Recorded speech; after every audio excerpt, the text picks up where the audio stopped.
Yo, what's going on, guys? So, this is gonna be a day in my life, number 6.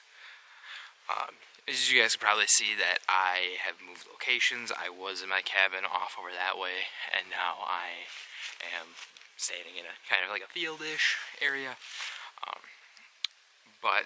So for a day in my life, number 6, I kind of want to go someplace a little bit more deep than, just telling you my school experiences and bully and hate groups and getting leeched on and flipping vehicles and things like that. Like, these are things that a lot of people would not know about me that would probably just die off when I die. Like, so that's why I want to start keeping like a video log or like a video journal, or like a vlog, a vlog.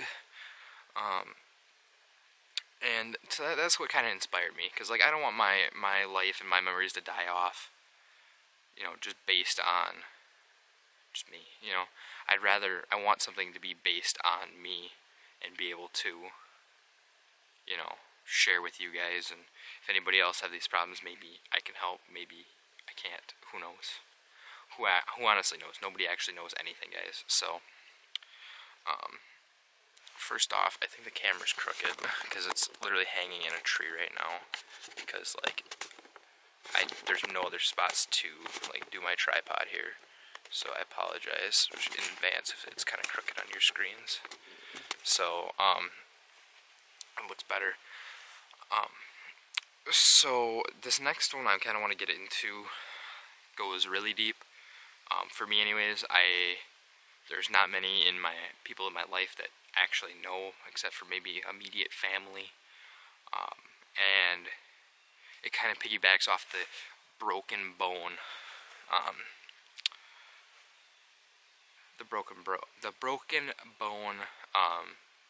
a day in my life video. And that is because of the fact that I don't like telling people, because I don't want people to feel sorry for me. And that's something big about me that you guys probably know, is that I don't like to ask for help. I am a shy person. I am not that outgoing, but I feel confident when I'm behind a camera because I can share my experiences and the things that have happened to me and the things that go on in my life with you guys, and I can try to help you guys out as best as I can. Whereas if somebody came up in person, I would probably still try to help, yes, but would I be the one that jumps over if somebody's crying or something? Probably not. Like I said, I am not an outgoing person by any means. I'm a scared little chicken baby. That's what it is, guys. But so this one hits deep, and it still is hitting deep, and you'll see what I mean by deep in a second. So when I was about 7, 8, which was 12, 13 years ago, I woke up one morning and I couldn't walk. 7, 8, you should be able to walk. And all of a sudden, well, it wasn't that I couldn't walk, it's just that it hurt to walk. And my ring finger on my right hand, it swelled up like I broke it. So went to the doctor. I was in a bunch of pain, things like that. The right fourth digit, the one right next to my pinky toe, that swelled up as well. If you guys can probably see it. You can see it still does this funky thing. Like when I go to bend it, it kind of locks. And I was never able to do that before I found out what was wrong with me. So a big thing that is kind of going on is they thought that I had broken my toe. They thought that I had broken finger. And nobody could tell me, like nobody could give me any medications or anything. And I live in Wisconsin, as most of you guys know. And we went to like 5, 6 different like pediatricians, because I was 7, 8. Also, guys, I'm sorry if I'm a little paranoid, like looking around and stuff. It's because of the fact that we just checked the cameras and there's like 2 or 3 bears up here. Yeah, they're scared of me, but still paranoids me a little bit. But anyways,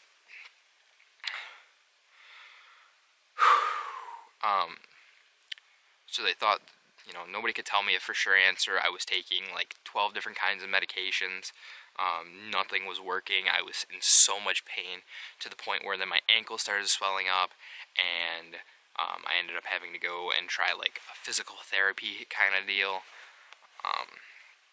And then on top of that, then I had to have custom-made insoles for my shoes, which, because I have a flat foot instead of having an arch in my foot, it means that could be screwing up like my entire posture and all that stuff.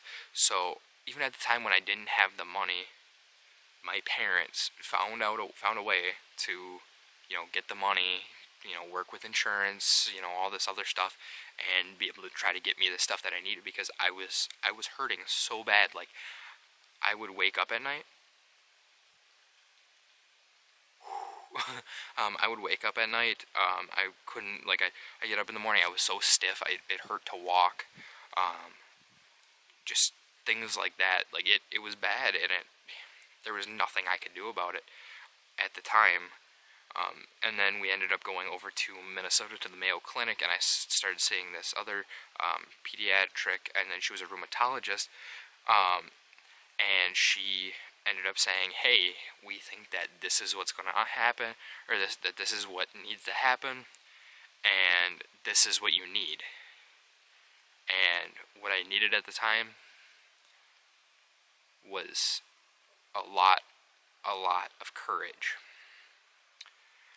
So I found out that at that time what they thought was just me being, faking, not actually hurting, just, being me,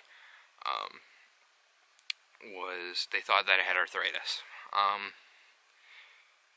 And it was true. It was true. I still have arthritis to this day. It targets many different parts of my body on a daily basis. Whether that's my knee, right now it's my knee, like, my kneecap will never work the same unless I get a transplant on it. Not a transplant, but like a replacement knee, like a rebuilt knee. My left hip, that'll never be the same. My pinky toe, not my pinky toe, the digit to the left of my pinky toe, my ring finger on my right hand, and it's even touched, or like hit on my spine, my shoulder, things like that. But they found a way to help me, which is a good thing and a bad thing at the same time, because the only way that they can help me is through a medication called Enbrel. You guys have probably seen a lot of commercials for it on TV for like pro golfers like Phil Mickelson and stuff like that. But they said this is what you're gonna need. It does not come in a pill form. It does not come in a liquid drinkable form. It is injection only, and that scared me so badly. I hated needles so badly.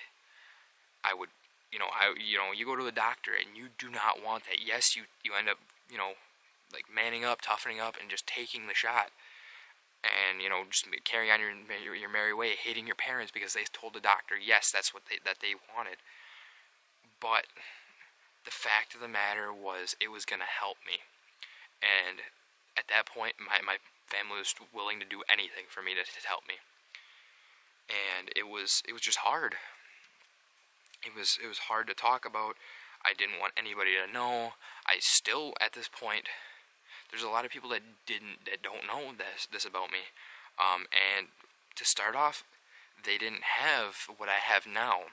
And I'll tell you guys a little bit more about what I have now in a second. But when I first went in there to have my first one to see if that was going to start helping me, they literally handed my mom a syringe with the medication in it and said, you're going to have to do this every single week until we get this figured out, if this helps. And the scariest thing was, this is not a trained professional anymore. This is my mother that's about to stab me in the leg, or the belly, or the arm, wherever I so chose, with a needle. Not that I didn't trust her, but it was the scariest, probably one of the scariest moments of my life. It's like, you have to put all of your trust in your mom, your dad, you know, the doctors and everything like that, when you don't know what's wrong with you and you're hurting so badly that you don't want to get up at, you know, in the morning. You don't want to go to bed at night because you know you're going to hurt in the morning. It was so bad to the point where I wanted to die. I'm not lying. Like, there was times that I thought about it. I was like, there was times that I literally sat there in bed at night and was like, please don't let me hurt in the morning. If I hurt, just don't wake up. Just don't wake up. And this is really hard to say, like, until we figured this out, it was the worst experience of my entire life. It still is the worst experience of my entire life. And there's not much more I can say about that. It's hard. There's nothing I can do about it. It's pretty much with me for life at this point. But we went to the Mayo Clinic over in Minnesota. They set me up with a bunch of stuff. We did the first shot. It worked. I ended up going on to having like 1,300 shots, one per week, for how long? I think it was 1,300 or so. Maybe it was only 700. I don't know what it was, but think about this. Once a week, your mom goes into the fridge, she pulls off the cap, gets the bubbles out, and cleans your leg off, and then sticks you with a needle. And I would cry, and I would scream, and they would be so patient with me, because they knew that this was going to make me feel better. Yet, as much as it hurts severely. But they knew it was going to help me. So, each week, every Thursday, I would sit down, or be held down, and I would get a shot in the leg, whether that needle was in my leg for, 5 minutes, or that needle was in my leg for 45 minutes. It was bad, and there's not much more I can say about that. I don't know. I don't know where I want to go with this. I don't know how much I want to spill. I feel really nauseous right now just telling the camera this. I don't know if I'm even going to upload it at this point. So, if that gives you any recollection of how deeply that this hits me. So I took this medication for like 3 years. It had to have been more than that. I think I was taking it twice a week for a long time. And then they started weaning me off of it. And because I was so young, they're like, your body could, in theory, get rid of this. Like, it could go dormant for the rest of your life as soon as we take you off this medication. But we can't just take you off the medication like this. We have to take you off slowly, otherwise your body could reject it and you could die. Or it could flare up and you could, it would hurt, bad. And so then I was off of it for, I believe, like a year and 6 months. It was it was great. I was like, I'm a normal kid again. Like everything was good. And then all of a sudden, I kicked a gun case, and my pinky toe, not my pinky, but like the one next to it that had swollen up when we didn't know what happened, swelled up again. And I was like, I broke my toe. Like, I was 100% confident. I was like, I kicked that gun case so hard, I broke my toe. And that wasn't what happened. It was just dumb luck. Dumb luck that I had, kicked it and then it flared up. It was just dumb luck. And it was stupid. It was bad. It was stupid. And there's nothing I could do about it. And then, so I went back on the medication. for a while again, and it was a scary thing again because I had to do it again. But this time we went with a brand new product that they had called an Enbrel SureClick. You put it on your leg, you push it down, you press a button, the needle goes in, you don't see the needle. All of the medication then goes whoosh, like automatically. It's an auto injector. So you don't have to worry about taking all the bubbles out. You don't have to worry about, putting it at the right angle. You don't have to worry about any of that. You put it on your leg, you press down, and you press a button, and it stabs into your leg, and then it shoots all the medication in the syringe into you, and then it pulls it out without, like, the part that hurts the most with the SureClick is 100% the medication going in. It burns. It feels like somebody had just ripped open your leg, poured gasoline inside of your open wound, and then lit it on fire. That's what it feels like. It hurts severely. And that's what I do today. Because it has not gone away again. So, right now, I am on once every 2 weeks. For this, it is a very, very, very, very expensive medication. And I'm very thankful for my parents for keeping me on their insurance and stuff, so that I can get my medication. It's just a scary fact in life that, like, how much medicine can be, and how much you can't control. So, yeah, so every 2 weeks, I go in my bedroom. I learned how to do it now, and wipe off my leg with an alcohol pad, wait till it to dry, open up a Band-Aid, put the the auto injector on my leg where I just clean, and I sit there and I bite my tongue or my lip or clench my teeth, and then with my left hand I squeeze a blanket or my bed or something that's right there, and then with my right hand I press the button, and it is the worst 20 seconds of my life. But it means that I can get up, and I can go, and I can do things. It doesn't mean that I'm stuck in bed hurting. So, that's probably one of the deepest things that you're gonna probably ever get out of me.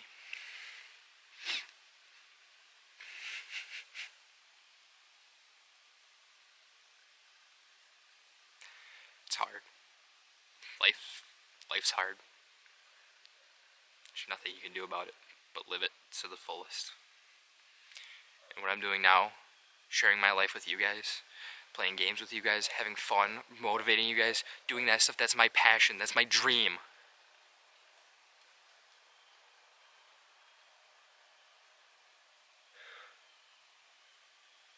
And I really appreciate everything, guys. Thank you guys so very much for everything.